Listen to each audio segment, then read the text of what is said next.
Chapter कौन सा चल रहा है? नियंत्रण एवं नियंत्रण एवं समन्वय। इंग्लिश में इसको क्या बोलते हैं जी? Control and coordination. ठीक है, कोऑर्डिनेशन कहां से? Control and coordination. कोऑर्डिनेशन। अब ये क्या है, कैसे है, इसको जरा सा समझते हैं। तो इसको समझने के लिए आपको समझना पड़ेगा कि हमारे बॉडी में जो कंट्रोल और कोऑर्डिनेशन का काम है वो कैसे होता है, ठीक है, और क्यों होता है और कैसे किया जाना चाहिए बॉडी को, ठीक है।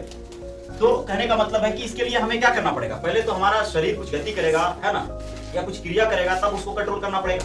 बात समझ रहे हैं? तो जो गतियां होती हैं या जो क्रियाएं होती हैं वो दो प्रकार की होती है। गति कितने प्रकार की होती है?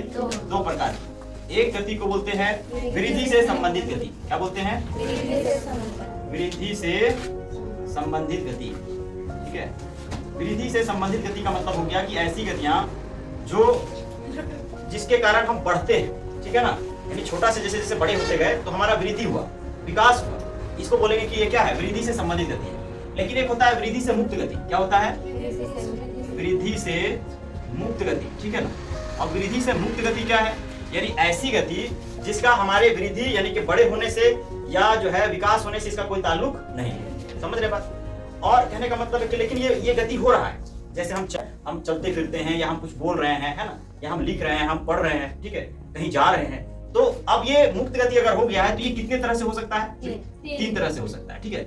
एक गति को क्या बोलते हैं? एक को बोलते हैं ऐसी क्रिया होती है जिसे हम बोलते हैं ऐच्छिक क्रिया। क्या बोलते हैं? ऐच्छिक क्रिया भी बोल सकते हैं, ऐच्छिक गति भी बोल सकते हैं, ठीक है। तो ये हो गया ऐच्छिक क्रिया। दूसरा होता है क्या चीज? अनैच्छिक क्रिया, ठीक है, अनैच्छिक क्रिया। और तीसरी एक और क्रिया होती है जिसे क्या बोलते हैं? प्रतिवर्ती क्रिया, ठीक है, प्रतिवर्ती क्रिया। अब आप बताइए कि ये जो है ऐच्छिक क्रिया क्या हो सकता है?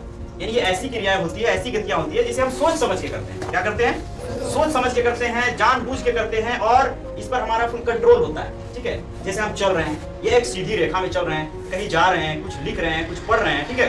तो कहीं ना कहीं हमारा जो बॉडी है, हमारा जो शरीर है, वो क्या कर रहा है? एक गति कर रहा है, एक क्रिया कर रहा है। लेकिन इन क्रियाओं का कंट्रोल हमारे मस्तिष्क में है। हमारे क्या है? मस्तिष्क में। हम सोच समझ के कर रहे हैं और जानबूझ करके कर रहे हैं ना। तो ऐसे सोच समझ के और जानबूझ के किया जाता है, ऐसी क्रियाओं को क्या कहते हैं? ऐच्छिक क्रिया। कुछ ऐसी क्रियाएं होती है जिसे हम सोच समझ के नहीं करते हैं, बस होते रहती हैं, है ना। तो उनमें से क्या आ सकता है? जैसे भोजन का पाचन। अब शरीर के अंदर तो हो रहा है, हमारे जो आंत है ना, क्षुद्रांत है, बृहदांत है, ये तो गति कर रहे हैं, अंदर से उसकी कोशिकाएं गति कर रही हैं, वो क्रियाएं कर रही हैं। तो लेकिन उस पर हमारा कोई कंट्रोल नहीं है, बस हो रहा है, ठीक है। तो अनैच्छिक क्रिया क्या होता है कि पाचन में होने वाला क्रिया हो गया, या फिर हो गया दिल का धड़कना, है ना। दिल क्या हो रहा है? धक धक धक धक, ठीक है। तो अब इसे हम सोच समझ के नहीं कर रहे हैं कि हाँ अब सोचते हैं कि धड़को, अच्छा अब बंद हो जाओ, सोने जा रहे हैं, ऐसा तो नहीं। ये क्या हो रहा है? बस हो रहा है। क्या हो रहा है? पलकों का झपकना। क्या हम सोच सोच के पलकों को झपकाते हैं कि नहीं? अच्छा अब झपका लेते हैं, वो करते हैं, अब खोल देते, ऐसा तो नहीं ना जी, अपने आप हो रहा है। तो या पलकों का झपकना हो या दिल का धड़कना हो, इस तरह से पाचन क्रियाओं में होने वाली गतियां हो, ये सभी गतियां जो होती हैं वो क्या कहलाती हैं? अनैच्छिक क्रियाएं कहलाती हैं, ठीक है। एक और होता है प्रतिवर्ती क्रिया। क्या होता है? प्रतिवर्ती क्रिया। अब ये प्रतिवर्ती क्रिया है क्या? तो कहता है उद्दीपन के प्रति अचानक होने वाली क्रिया को कहते हैं प्रतिवर्ती क्रिया। अब ये उद्दीपन के प्रति क्या है? तो हमारे बाह्य पर्यावरण में कुछ ऐसी घटनाएं और परिघटनाएं हो जाती हैं जिसके कारण हम क्या करते हैं? उस गति को करने के लिए मजबूर होते हैं, और वो अचानक से हो जाती है, ठीक है। जैसे अगर हम एक सुनसान सड़क पर जा रहे हैं और अचानक से पीछे से कोई बस आकर के जोर से हॉर्न मारे, तो हम क्या हो जाते हैं? उछल जाते, होते कि नहीं होते? इसी तरह से मान लीजिए कि हम कहीं बात करते हुए, मान लो, है ना, किचन में थे और या ऐसी जगह पे थे जहां पर गर्म लोहे को या गर्म तवा को रखा गया, ठीक है, और वहां पर अचानक से हमारा हाथ चला गया, ठीक है, यानी अनजाने में चला गया, अनजाने में हाथ चला गया। अब टच होते ही क्या होता है कि हम उसको अचानक से हाथ को क्या कर लेते हैं? पीछे पीछे हटा। ऐसे तो नहीं सोचते कि वो अच्छा अभी टच हुआ है, कोई गर्म चीज है, अच्छा बाद में वो हटा लेना चाहिए, तो ऐसा तो नहीं ना है जी। क्या करते हैं? बस अचानक से हटा लेते हैं। तो कुछ ऐसा उद्दीपन होता है हमारे पर्यावरण में, है ना, जिसकी हमें खबर नहीं होती है, लेकिन जब वो हमें होता है, वो हमारे अनुभूति में आता है, तो हम अचानक से क्या करते हैं? उस क्रिया को कर लेते हैं। तो ऐसी क्रियाओं को कहा जाता है क्या चीज? प्रतिवर्ती क्रिया, है ना। तो ये क्रियाएं जो होती हैं, ये क्रियाएं, है ना, इन क्रियाओं का एक कंट्रोल होता है। ये क्रियाओं का क्या होता है? कंट्रोल होता है। किसी न किसी चीज के द्वारा ये कंट्रोल की जाती है, हमारे शरीर के किसी अंग के द्वारा ये कंट्रोल की जाती है। लेकिन कंट्रोल करने के लिए पहले इसका मैसेज पहुंचना जरूरी है, यानी इसका सूचना पहुंचना क्या है? बहुत ही जरूरी है। और ये सूचनाएं पहुंचती है किसके द्वारा? इसकी सूचनाएं पहुंचती हैं, सूचनाओं के लिए काम करता है। हम पर्यावरण से इसकी सूचना को लेते हैं ग्राही अंगों के द्वारा। किसके द्वारा? ग्राही अंग। ग्राही अंग को और क्या अंग बोला जा सकता है? इन्हें ज्ञानेंद्रिय भी कहा जा सकता है ना? क्या कहा जा सकता है? ज्ञानेंद्रिय या संवेदी अंग भी बोलते हैं, ठीक है। इसमें संवेदना पैदा होती है। तो ग्राही अंग क्या हो सकते हैं? आंख, नाक, कान, है ना, और त्वचा। इस तरह से 5 जो है ग्राही अंग होते हैं। एक आंख है, नाक है, कान है, त्वचा है और जीभ है, ठीक है। 5 ग्राही अंगों के द्वारा मैसेज प्राप्त होता है कि हमारे बाहरी पर्यावरण में क्या हो रहा है। और ये मैसेज जो है ये पहुंचा दिया जाता है किसको? मस्तिष्क को पहुंचाया जाता है। किसको पहुंचाया जाता है? मस्तिष्क को। तो जब ये मस्तिष्क तक पहुंचता है, वैसे ही जो है हमारा मस्तिष्क फिर से जो है दूसरे अंगों को, जो कार्यकर अंगें होती हैं, उसको जो है ये क्रिया करने के लिए जो है संदेश भेज देता है, ठीक है। वो मस्तिष्क जो है क्रिया करने के लिए दूसरे अंगों को क्या कर देता है? मैसेज भेज देता है कि अब तुम्हें क्या करना चाहिए, है ना। चलना है तो कैसे चलना है, कितना कंट्रोल से चलना है ना। आप बोल रहे हैं, अगर हम हाथ को भी ऐसे ऐसे हिला रहे हैं तो इस पर एक कंट्रोल है। ऐसा नहीं हिला रहे हैं कि बिना कंट्रोल का इधर सीधा हो जा रहा है, ठीक है। चल रहे हैं तो ऐसा नहीं कि पैर का कोई बैलेंस ही नहीं बन पा रहा है, उल्टा पुल्टा हो जा रहा है, ऐसा तो नहीं है। तो ये एक बैलेंस के तहत हो रहा है, ठीक है। या दिल धड़क रहा है तो ये एक बैलेंस से धड़क रहा है। अचानक से थोड़ी ऐसा हो रहा है कि कभी गड़बड़ा जा रहा है, धक धक धक धक धक बंद, फिर आधा घंटा बाद शुरू हो रहा है, ऐसा तो नहीं। पलकों का झपकना भी ऐसा नहीं, ठीक है। या कोई भी क्रिया, चाहे वो अच्छी क्रिया हो, अनैच्छिक क्रिया हो, प्रतिवर्ती क्रिया हो। प्रतिवर्ती क्रिया जैसे आप हाथ हटा रहे हैं मान लो, है ना, तो ऐसा नहीं कि हाथ हटा रहे हैं तो एकदम पीछे से हाथ कहीं और चला गया, ठीक है। उछल के भाग रहे हैं तो कहीं और ही, समझ में आ रहा है। तो जो भी हम क्रिया कर रहे हैं, चाहे प्रतिवर्ती क्रिया ही क्यों ना हो, उस पर हमारा क्या है? कंट्रोल है। अब ये कंट्रोल जो है करवा कौन रहा है? मस्तिष्क करवा रहा है, लेकिन किसके द्वारा करवा रहा है? तंत्रिका तंत्र के द्वारा। किसके द्वारा करवा रहा है? तंत्रिका तंत्र के द्वारा, है ना। तो हमारे बॉडी में तंत्रिका तंत्र का पूरा जाल है। किसका जाल है? तंत्रिका तंत्र, है ना। तंत्रिका तंत्र जो है वो छोटे छोटे कोशिकाओं से मिलकर बना है, जिसको बोलते हैं तंत्रिका कोशिका, या इंग्लिश में बोला जाता है न्यूरॉन। क्या बोला जाता है? न्यूरॉन। और ये न्यूरॉन्स जो होते हैं यही मिल करके तंत्रिका तंत्र का निर्माण करते हैं। जब मस्तिष्क के बारे में हम लोग जरा सा गौर कर लेते हैं, ठीक है। क्योंकि ये अब क्या है कि आप देख सकते हैं, इसमें हम लोगों को काम करने में मस्तिष्क का एक अहम रोल है और दूसरा किसका रोल है? तंत्रिका तंत्र का भी रोल है ना। लेकिन मस्तिष्क जो है ये जुड़ा हुआ है किससे? मस्तिष्क जुड़ा हुआ है हमारे मेरुरज्जु से। किससे जुड़ा हुआ है? तो मस्तिष्क और मेरुरज्जु, इसको बोलेंगे मस्तिष्क प्लस मेरुरज्जु, ठीक है। मेरुरज्जु, मेरुरज्जु यानी कि रीढ़ की हड्डी में जो पाया जाता है ना, जो रीढ़ की हड्डी के अंदर होता है, एक तरह से वो गूदा के शक्ल में होता है ना। एक तरह से जो है वो दिखता है जैसा ब्रेन होता है ना, जैसा मस्तिष्क होता है, उसी तरह गूदे के रूप में होता है। वो हमारे रीढ़ की हड्डी के अंदर होता है, ठीक है। लेकिन वो असल में क्या है? नसों का जाल है, न्यूरॉन का जाल है पूरा। किसका जाल है? न्यूरॉन का जाल है। तो वो रीढ़ की हड्डी के अंदर होकर के रहता है, और मस्तिष्क में जब जो न्यूरॉन होता है, ये दोनों के न्यूरॉन्स मिल करके जिस तंत्रिका तंत्र का निर्माण करते हैं उसको बोलते हैं केंद्रीय तंत्रिका तंत्र। क्या बोलते हैं? केंद्रीय तंत्रिका तंत्र। लेकिन अगर पूरे शरीर में अकेले न्यूरॉन्स है ना, तो वो कहलाता है परिधीय तंत्रिका तंत्र। ये यहाँ तक क्लियर आपको? अब चूंकि हमारा मस्तिष्क और मेरुरज्जु जो है ये एक केंद्रीय तंत्रिका तंत्र बनाता है, इसीलिए हम लोग को थोड़ा सा मस्तिष्क के बारे में जान लेना चाहिए, ठीक है। अब आप देखिए कि मस्तिष्क क्या है, बताइए। मस्तिष्क जो है ये हमारे जो है शरीर का प्रमुख समन्वय केंद्र है ना। इसको बांटा जाता है कितने हिस्सों में, बताइए कितने हिस्सों में? 3 हिस्सों में बांटा गया है, ठीक है जी। मस्तिष्क को 3 हिस्सों में बांटा गया है। एक को बोलते हैं अग्र मस्तिष्क। क्या बोलते हैं? अग्र मस्तिष्क, अग्र मस्तिष्क। और दूसरे को क्या बोलते हैं, बोलिए? मध्य मस्तिष्क, ठीक है, मध्य मस्तिष्क। और तीसरे को क्या बोलते हैं, बोलिए? पश्च मस्तिष्क, पश्च मस्तिष्क, ठीक है। अब आपको बतलाना है कि अग्र मस्तिष्क जो होते हैं, है ना, इसमें क्या काम होता है? अग्र मस्तिष्क में क्या काम होता है? तो अग्र मस्तिष्क में काम होता है जितना भी सोचने। अच्छा, ये हिस्सा पहले कहाँ है ये आप समझिए ना। अगर मान लीजिए मोटा मोटा अगर हम इस तरह से बनाए, ठीक है, इस तरह से बनाए एक उंगली के अंदर का पार्ट, ठीक है। मान लीजिए ये जो है अभी रफ में ऐसे करते हैं, ठीक है। तो आपको समझना होगा कि इसको 3 हिस्सा में बांटा गया है। वो 3 हिस्सा क्या है? एक ऐसे छोटा सा मस्तिष्क है पीछे साइड, और यहाँ पर क्या है, इस जगह पे एक जो है बीच में एक मस्तिष्क का हिस्सा पाया जाता है जिसे बोलते हैं मध्य मस्तिष्क। और ये पूरा हिस्सा जो है, इधर का पूरा हिस्सा, ये पूरा हिस्सा कहलाता है क्या चीज? अग्र मस्तिष्क, ठीक है। अग्र मस्तिष्क पूरा हिस्सा, मध्य मस्तिष्क छोटा सा बीच में हिस्सा है, और एक अनुमस्तिष्क है जो कि पश्च मस्तिष्क का भाग है, ठीक है। ये आपके पीछे साइड में पाया जाता है। तो आप बताइए कि अग्र मस्तिष्क का यानी ये वाला का जो आगे का हिस्सा है, इसका काम क्या होता है? इसका काम होता है सोचने समझने का, याद रखने का, योजना बनाने का, ठीक है ना। यानी किसी चीज को हम जो है करना चाहते हैं उसके लिए प्लानिंग करते हैं। तो जितने भी तरह के प्लानिंग है, प्लॉटिंग है और सोच रहे हैं, याद कर रहे हैं किसी चीज को, ये इसका संबंध है हमारे अग्र मस्तिष्क से, ठीक है। मध्य मस्तिष्क जो है बेसिकली क्या करता है, ये अनुमस्तिष्क यानी जो पश्च मस्तिष्क है उसको अग्र मस्तिष्क के साथ में जोड़ता है और उसके साथ में तालमेल बैठाता है। इसके भी कई हिस्से होते हैं, ठीक है। और पश्च मस्तिष्क, अब पश्च मस्तिष्क जो है ये क्या होता है, पीछे का हिस्सा होता है, पीछे का, इसमें अनुमस्तिष्क खास तौर पर पाया जाता है और ये पूरे शरीर के संतुलन के लिए अगर काम करता है तो ये हमारा पीछे का ब्रेन काम करता है, ठीक है ना।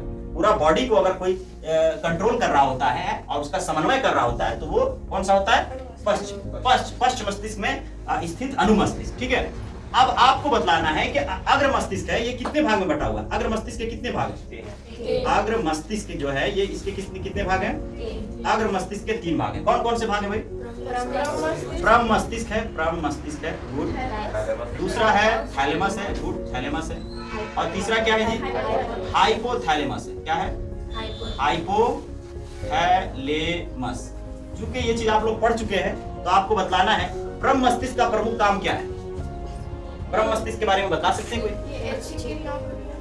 वेरी गुड, ऐच्छिक क्रियाओं को नियंत्रित करता है और सोचने समझने की ताकत, सोचने समझने की जो हमारे अंदर पैदा होती है जो क्षमता, वो भी कहाँ होती है, अग्र मस्तिष्क के में स्थित प्रम मस्तिष्क है ना। प्रम मस्तिष्क ये सिर्फ आपका आगे का हिस्सा है, ठीक है।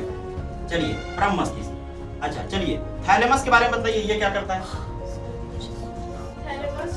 सूचना पहुंचाता है। कहाँ सूचना पहुंचाता है, किसको पहुंचाता है, अग्र मस्तिष्क में पहुंचाता है ना। कहाँ का सूचना को, तो हाइपोथैलेमस में जो चीजें हो रही होती हैं उसको जो है प्रम मस्तिष्क को देता है, ठीक है।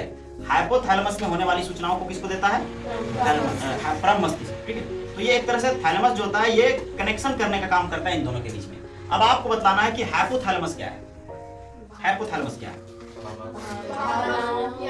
वेरी गुड, ये हमारी भावनाओं को कंट्रोल करता है, ठीक है। जितने भी तरह के जो हम लोग देखते हैं अपने शरीर में महसूस करते हैं, ठीक है। और हमारी भावनाओं में हो सकता है कि प्यार हो सकता है, गुस्सा हो सकता है, नफरत का आना हो सकता है, ठीक है। तो ऐसी बहुत सारी भावनाएं उत्पन्न होती हैं, उन भावनाओं का कंट्रोल किसके पास होता है। अब गुस्सा का भी एक सेंटर बना हुआ है दिमाग में, ऐसा गुस्सा आ रहा है कि कंट्रोल से बाहर है, आप समझे, तो उसका थैलेमस, हाइपोथैलेमस में कहीं ना कहीं क्या हो गया, उस सेंटर्स में कुछ लोचा हो गया है, बात समझ रहे। या फिर मान लो कि किसी के अंदर अगर कोई अनुभूति का एहसास ही नहीं हो रहा है, भावना ही खत्म हो जा रहा है धीरे धीरे, है ना। ऐसे लोग जघन्य अपराध में संलिप्त हो जाते हैं, ठीक है। कुछ ऐसे क्रिया कर बैठते हैं, ऐसे कृत्य कर बैठते हैं जो समाज के लिए क्या होते हैं, हानिकारक होते हैं, है ना। हानिकारक तो होते ही हैं लेकिन समाज भी सोचने पर मजबूर हो जाता है, बात समझ रहे। ऐसी ऐसी क्रियाएं होती हैं कुछ लोगों के द्वारा, कहीं ना कहीं ऐसा प्रतीत होता है कि उनके हाइपोथैलेमस में क्या हो गया है, प्रॉब्लम हो गया। वो लोग ऐसे करते हैं ना, मर्डर जैसी घटनाओं को अंजाम देते हैं और ताकि एक तरह से वो करते हैं, लेकिन उनके अंदर से भावना क्या हो जाता है, खत्म हो जाता है कभी कभी, है ना। कुछ लोग सोच समझ के करते हैं और कुछ लोग सोच समझ के कर रहे हैं लेकिन उसका उन लोगों के अंदर एहसास है। बहुत सारे आप देखेंगे ऐसे जाकर के, मतलब इंटरव्यूज वगैरह में देखने को मिल सकता है ना। जो अपराधी होते हैं उनको कोई पछतावा भी नहीं होता है, वो कहते हैं कि हाँ हमारे यहाँ कोई पछतावा नहीं, इसकी मर्डर कर दिया, मर्डर करके ऐसा मर्डर किया है कि वो देखने के काबिल नहीं है। लेकिन जो है उससे पूछा जाए कि क्या आपको इसके बारे में कोई पछतावा है, तो क्या बोलते हैं, कोई भी पछतावा नहीं। कहीं न कहीं भावनाओं का जो सेंटर था हाइपोथैलेमस में स्थित, उसमें कोई ना कोई क्या हो जाता है, कुछ लोचा हो जाता है, कुछ प्रॉब्लम्स आ जाता है, ठीक है। ये सब क्रियाओं को कंट्रोल करने के लिए, अच्छा ये भावनाओं के साथ साथ और क्या होता है, भूख लगने को भी कंट्रोल करता है। हमारा जो भूख होता है, अब भूख जाग रहा है तो ये हाइपोथैलेमस मैसेज भेजता है ना, और कहता है कि अब तुम्हें खाना चाहिए, ठीक है। प्यास लगती है, मैसेज भेजता है क्या, बॉडी को क्या चाहिए, पानी चाहिए, ठीक है। हमें नींद को भी कंट्रोल करता है, ठीक है। या भूख अगर लग रही है तो कितना खाना चाहिए उसको, खा रहे हैं, ऐसा खा रहे हैं कि खाते खाते पेट ही भर गया और उसके ऊपर भी और खा रहे हैं, पेट फट गया। तो उससे पहले ही हमारा ये जो हाइपोथैलेमस में स्थित जो है भूख का सेंटर है, ये कहता है कि नहीं अब हो गया है, अब खाने की जरूरत नहीं, पेट भर गया है, ठीक है। उससे भी ज्यादा अगर एक रोटी और बढ़ा दे तो कहेगा कि नहीं अच्छा ठीक है थोड़ा खा लेते, और बढ़ा दे दोनों हाथ से कहेगा नहीं, अब दोनों हाथ निकल गया, समझो कि अब बेचारा जो है फुल हो चुका है, ठीक है, अब नहीं खा सकता। तो इस तरह से भूख लगना हो या प्यास लगना हो या नींद आना हो, है ना, इन सब को कंट्रोल कौन कर रहा है बोलिए, हाइपोथैलेमस कंट्रोल कर रहा होता है। तो ये अग्र मस्तिष्क के कुछ भाग होते हैं, ठीक है। इसी तरह से जो है आप अगर देख सकते हैं एक भाग होता है आपका मध्य मस्तिष्क, ठीक है ना। मध्य मस्तिष्क में क्या काम होता है बताइए, जल्दी से बताइए। वेरी गुड, अग्र मस्तिष्क को जो है ना ये पश्च मस्तिष्क से क्या करता है, जोड़ देता है, यानी पीछे के हिस्से में जो जो भी काम होने वाले हैं उस सारे मैसेजेस को पहुंचा देता है किसको? अग्र मस्तिष्क को। अब अग्र मस्तिष्क में हमारा जो सेंटर है, हमारा परम मस्तिष्क है ना, जो सोचने समझने की सलाहियत रखता है, वो इनका आकलन और समाकलन करके बतलाता है जब हमें क्या स्टेप्स लेने चाहिए, क्या कदम लेने चाहिए, है ना। तो ये काम करने के लिए इन दोनों के बीच में जो है ये एक अहम कड़ी होता है जो यहाँ के मैसेज को परम मस्तिष्क तक पहुंचा देता है। ठीक है जी।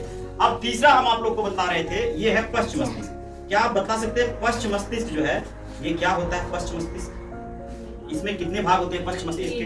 कितने भाग होते हैं? 3 भाग होते हैं। कौन कौन से होते हैं जी? अनुमस्तिष्क, सबसे इंपॉर्टेंट बात क्या होता है? अनुमस्तिष्क। दूसरा क्या होता है? हाँ, मेडुला होता है, गुड, मेडुला। और तीसरा क्या होता है? पॉन्स होता है, गुड। क्या एक एक करके आप लोग बता सकते हैं? याद है कुछ? अनुमस्तिष्क में जो है ये क्या काम होता है? सबसे बड़ा भाग, अगर पूरे मस्तिष्क का सबसे बड़ा भाग कहा जाए तो वो हमारा कौन सा है? परम मस्तिष्क, है ना। अग्र मस्तिष्क में स्थित परम मस्तिष्क हम लोग कह सकते हैं, लेकिन इस मस्तिष्क का दूसरा अगर बड़ा हिस्सा ढूंढा जाए तो वो कौन सा हो जाएगा? अनुमस्तिष्क। एक तो भाग। अब दूसरी बात क्या है, ये क्या काम का क्या करता है? ऐच्छिक क्रियाओं का जो है ये संतुलन करता है और उसका नियंत्रण करता है। ऐच्छिक क्रियाएं जैसे हम जो भी सोच समझ के काम कर रहे होते हैं तो उसको कितने कंट्रोल में करना है ये हमारा अनुमस्तिष्क तय करता है। हम अगर जा रहे हैं किसी, मान लो कि जो है वो आदमियों के बीच से हमको निकलना है, मान लो, है ना, तो बॉडी किस तरह से ऐसे होकर कैसे निकल जाता है, तो अनुमस्तिष्क एक जो है वो बैलेंस बना देता है पहले बॉडी को कि आप कितना झुकेंगे, कितने एंगल पर जाएंगे तो आप वहां से बिना टच हुए क्या हो सकते हैं? निकल सकते हैं। बात समझ आ रही? तो ये जो है पूरे शरीर का एक तरह से अगर देखा जाए तो संतुलन का कार्य भी कौन करता है? अनुमस्तिष्क करता है। अच्छा, मेडुला के काम बता सकते हैं क्या आप? हाँ, अनुमस्तिष्क। अच्छा, वेरी गुड। तो ये जो है आप मेडुला के काम नहीं बतलाएं, ये किसके काम बतला रहे? ठीक है, आपको मेडुला के कार्य को बताना है। क्या है मेडुला?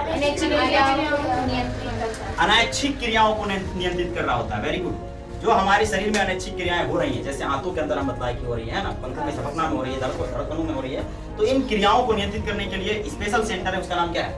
मेडुला। ठीक है। उसी तरह से पॉन्स के भी काम है। पॉन्स क्या है? हाँ, मेन काम अगर इसका देखा जाए है ना, तो नाक से संबंधित और रिस्पिरेटरी सिस्टम से संबंधित जो है हमारा काम को करने के लिए जो उत्तरदायी है उसको बोलते हैं क्या चीज? पॉन्स। यानी कि ये श्वसन में बेसिकली सहायता कर रहा होता है, या सूंघने वगैरह में जो भी चीजें हो रही होती है, जिस तरह के गंध को हम अपने बॉडी में लेते हैं तो उसका आकलन करके बतलाता है कि जो हम गंध लिए हैं ये सुगंध है या दुर्गंध है। ठीक है, ये जो है खुशबू है या बदबू है। इस तरह की चीजों को जो है वो आकलन समाकलन करके बताने में सक्षम होता है हमारे पश्च मस्तिष्क में स्थित पॉन्स। ठीक है, तो ये जो है ये एक मस्तिष्क के बारे में मोटा मोटा रिव्यू था। ठीक है, अब आप जो है देख सकते हैं इसके आगे हम लोग क्या पढ़े थे, है ना, क्या पढ़े थे इसके आगे बताइए।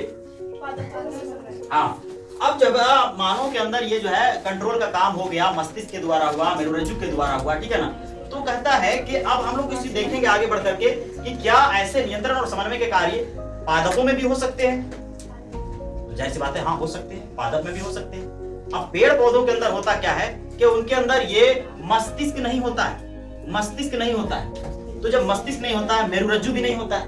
अब मस्तिष्क और मेरुरज्जु तो स्पेशल काम करते हैं नियंत्रण समन्वय के लिए, पेड़ पौधों में ये है ही नहीं, तो उसके अंदर आखिर कैसे हो रहा होता है। ठीक है, उसके अंदर नियंत्रण कैसे हो रहा होता है। ठीक है, तो पहले समझना पड़ेगा आपको कि उसके अंदर भी जो गति होती है वो दो तरह की होती है। एक को बोलते हैं वृद्धि से संबंधित गति और एक को बोलते हैं वृद्धि से मुक्त गति। यानी कि कोई पौधा अगर जो है छोटा से बड़ा हो रहा है, बड़ा बड़ा बड़ा होते जा रहा है ना, पेड़ बन गया, ठीक है, तो वो इसका मतलब है कि वो वृद्धि से संबंधित गति किया है ना, क्या किया है, वृद्धि से संबंधित गति किया है। या परतान की गति को हम लोग इसमें रख सकते हैं बेसिकली, है ना, जो परतान की गति होती है, परतान की, वो परतान की गति की कैसी गति होती है बताइए, वृद्धि से संबंधित गति ही होती है।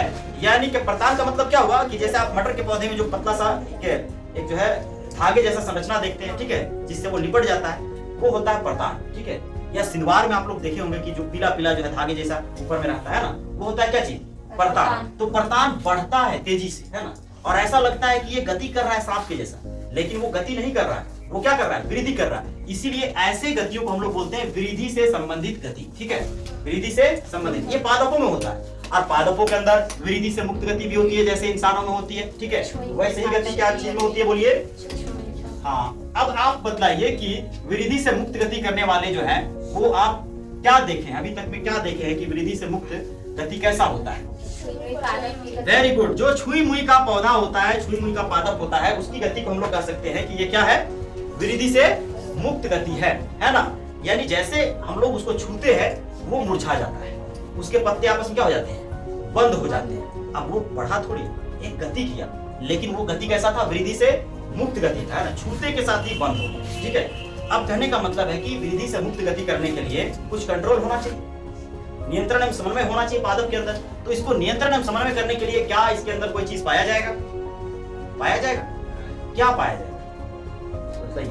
उनको नियंत्रण एवं समन्वय करने के लिए कौन सी ऐसी चीजें हैं जो उनको नियंत्रित और समन्वय करते हैं। तो इसको सबसे पहले तो आपको समझना होगा कि क्या करता है, नियंत्रण बाद में समझेंगे, है ना। वृद्धि से संबंधित करते समय, वृद्धि से संबंधित गति करते समय हमें कुछ अनुवर्तन का एहसास होता है। क्या होता है, पेड़ पौधों के अंदर अनुवर्तन दिखाई देते हैं ना।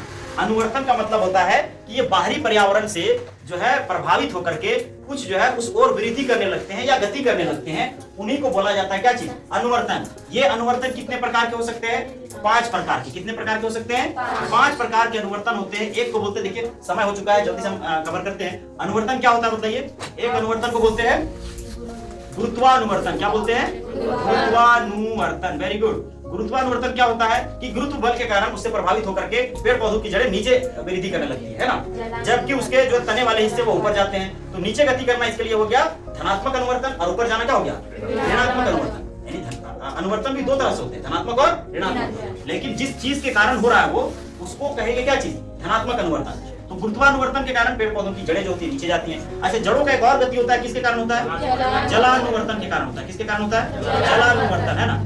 जलानुवर्तन के कारण भी पेड़ पौधे जल को एब्जॉर्ब करने के लिए जमीन के नीचे जाती है। ठीक है, तो ये जलानुवर्तन हो गया। तीसरा जो होता है, क्या देखते हैं आप लोग, प्रकाशानुवर्तन। क्या देखते हैं, प्रकाशानुवर्तन। प्रकाशानुवर्तन क्या होता है बताइए जल्दी से। प्रकाशानुवर्तन क्या होते हैं, तने की गति या पररोह की गति सबसे बढ़िया कह सकते हैं। ठीक है ना। पररोह क्या होता है, यानी किसी भी पादप का अग्रसिरा, अग्रभाग, सबसे ऊपर का भाग, है ना।